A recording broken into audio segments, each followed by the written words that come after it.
சூனாப்பானா நாக்கு நம நம நம நம அரிக்கியடா. ஒரே ஒரு குவார்டர் சிக்கிச்சுனா எறும்பு கடி, மூட்டைக்கடி, கொசுக்கடி, பொண்டாட்டி கடியில பூரா எஸ்காப் ஆகி நிம்மதியா தூங்காம ஒரு மணி சிக்கிறீங்க. அம்மா சின்ன செலவு வச்சிருக்கேன். ஏன்னா ஒரு குவார்டருக்கு காய்ச்சிருக்கான்னு கேட்டா 10 நிமிஷம் ஐயோ பறந்து வச்சுப்பேன். நானும் அதுதான் விளாடுறேன். அப்புறம் எந்த ஏரியாடா நாயே போ. ஐயோ நான் என்ன செய்வேன், ஊரே அலைகிறாங்களே. டேய் எவனாச்சும் ஒருத்தன் சிக்குங்கடா, ஒருத்தன் சிக்குங்கடா.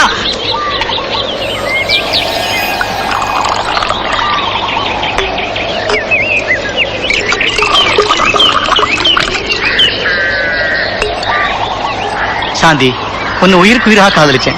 கேவலம் சாதிங்கிற கொடுமை நம்ம காதல பிரிச்சிருச்சு. அடுத்த ஜென்மம்னு ஒண்ணு இருந்தா அதுல சந்திப்போம். இன்னைக்கு ஒரு கல்யாணம், அதை பார்க்க நான் உசுரோட இருக்க மாட்டேன் சாந்தி. சூனாப்பன் அங்கேயா வரான்? ஏண்டா குட்டிச்சத்துக்கு நடுவில் உட்காந்து என்ன பண்ணிட்டு இருக்க? ஒண்ணு இல்லண்ணே. பின்னால என்னது? ஒண்ணு இல்லண்ணே. என்னது? ஒண்ணு இல்லண்ணே. என்னடா அது? பிராந்திண்ணே. பிராந்தியா? அரஞ்சனா பிராந்திய குடி பின்னால வச்சுக்கிட்டு. டேய் பிராந்தி குடிக்கிற மூஞ்சி ஏறாது. ஏன்னா எல்லாருமே சூனா பணம் ஆயிர முடியுமாடா? இல்ல பிராந்திய பத்தி தெரியுமா உனக்கு? பாரு அண்ணா, அதுல விஷங்கள் வந்திருக்கண்ணே. விஷங்கள் வந்திருக்கண்ணே. விஷம் இதுல? ஆமாண்ணே. ஒரே குத்து மூக்குல ரத்தம் வந்துடும். டேய் விஷத்திலே பிறந்து வளர்ந்தவீடா. நாங்க 6 மாத பிள்ளையில இருந்து எங்க ஆத்தால அப்பனும் இந்த விஷத்தை கொடுத்துதான் இந்த உடம்பே வளர்த்துருக்காங்க. உடம்பெல்லாம் விஷம் தெரியுமா? இந்த பா பிராந்தி எப்படி குடிக்கணும்னு பழகிக்க. முதல்ல அப்படி பிடிச்சு அப்படியே கிட்டக்க கொண்டாந்து வச்சு. ஐயோ சொன்ன கேட்கண வேணாண்ணே, அதுல விஷங்கள் வந்திருக்கண்ணே. இடையில பேசப்படாது. விஷத்தை பத்தி எனக்கு அப்பயே தெரியும், அப்பயே தெரியும் சொல்லிட்டேன். பேசாமல் பாருப்ப அண்ணா விஷம் அண்ணே, சொன்ன கேளுங்க அண்ணே.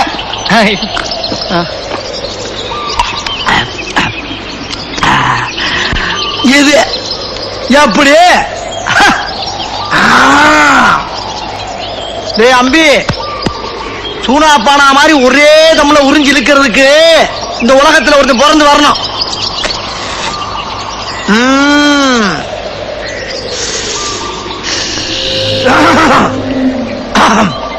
ஏண்டா லேசா தொண்டை கரகரங்குத, சரக்கு பழசா? விஷங்களோட சரக்கு குடிச்சா அப்படித்தானே இருக்கும். அம்மா எப்ப பார்த்தாலும் விஷம் நோசம் நோசம் இருக்க. விஷம் சொன்னா மட்டும் வேற உள்ள விட்டு வெளியே எடுத்து உனக்கு கொடுத்துருமாக்கா? அது மட்டும் நடக்காது. இந்த சூனாப்பானா இழுத்துட்டான்னு வச்சுக்க, 2 நிமிஷத்துல உள்ள இருக்க மிச்சம்லாம் கட கட கட கட கட கட கட கட கட வேலை செய்ய ஆரம்பிச்சிரும்டா. ஏண்டா தொண்டை ரொம்ப கவுதடா. விஷம் அப்படித்தானே இருக்கும். விஷம் குடிச்சா அப்படித்தானே இருக்கும். 10 வருஷம்னே உயிருக்கு உயிரா சாந்தியை காதலிச்சோம்னே. அவ அப்ப ஜாதி பிரச்சனையால எனக்கு கெட்டு கொடுக்க மாட்டேன்ட்டான். அதுதான் பூச்சி மருந்த பிராந்தியில இருந்து குடிக்கலான்னு இருந்தேன். அதை வந்து அநியாயமாக்க எடுத்துட்டீங்களே. ஏண்டா உண்மையில விஷமா? ஆமாண்ணே. ஏண்டா முதலே சொல்ல வேண்டியதுனா? எங்க என்ன சொல்ல விட்டீங்க? கேக்குனீங்க, தம்புனீங்க, தூக்கி அடிச்சிட்டீங்க. சட்டியாச்சு விட்டுக்க நாயே. அண்ணே இதெல்லாம் நல்லா இல்ல. என் விஷத்தையே குடிச்சிட்டு என்னையே திட்டுறீங்க. இது நல்லா இல்லண்ணே. என்ன பார்க்கறத கடைஞ்சிட்டு அமிர்தத்தையா கொடுத்துட்டு பாறையில போட வைக்கிறா? என்ன நினைக்கிறீங்க? எரியுது, அங்கங்க பிடிச்சி எரியுது எரியுது. இல்லப்பா ஐயா காப்பாத்துறா காப்பாத்துறா, என்ன காப்பாத்துறா. அடிச்சா ரசத்தை குடிச்சிட்டு ஆத்தா. சாந்தி எங்கடா போற? என் சாந்தி வந்து அப்படியே அப்படியே விடுங்க. என்ன விட்டுட்டு போறா? சாந்தி நீ எப்படி சாந்தி இங்க வந்த? பேசுறேன். கல்யாணம் பண்ணதுக்கு தப்பிச்சு வந்திருக்க. வாங்க ஓடிடலாம். சரி சரி. யாரா அந்த புள்ள? இவதான் என் காதலினே.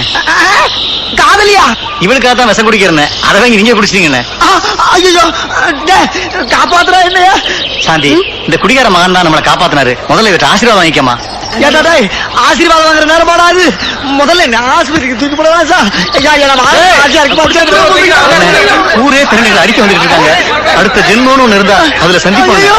அடுத்த ஜென்மத்தியா? கேட்டா மறுபடியும் விஷத்தை ஊத்தி கொடுக்குறீங்க. டே காப்பாத்துறா, தாங்கடா, எரியுதுடா. இப்போதைக்கு அந்த ஆண்டவன் தானே உங்களை காப்பாத்தணும்.